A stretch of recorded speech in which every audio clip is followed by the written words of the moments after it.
আচ্ছা, তুমি কখনো তোমার সামনে থাকা মানুষটাকে হঠাৎ উধাও হয়ে যেতে দেখেছো? হ্যাঁ, ঠিক এরকমই একটি ঘটনা কলকাতার তিতির সাথে ঘটেছিল। তিতি কলকাতার হাজরা মোড় থেকে রোজ অফিস করে বাড়ি ফিরে রাত 8টার দিকে করে। রোজ রাস্তায় ট্রাম লাইন পার হয়ে অলিগলির মধ্যে দিয়ে সে বাড়ি যায়। তো যে গলি দিয়ে যায়, একদিন সেই গলি থেকে একটা ছোট্ট মেয়ে তিতির সামনে দিয়ে হাঁটছিল। তার পোশাকটা ছিল লাল ফ্রক, সাদা ব্যান্ড আর বেনি বাঁধা। হঠাৎ এক মুহূর্তে মেয়েটি এক বাঁক নেয়।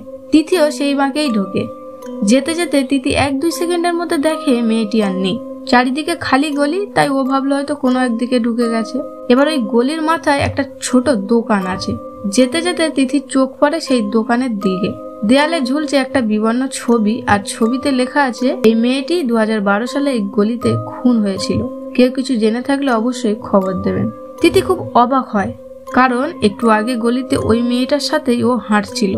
তার মানে ওই মেয়েটার মৃত আত্মা এখনো ওই গলিতেই রয়েছে।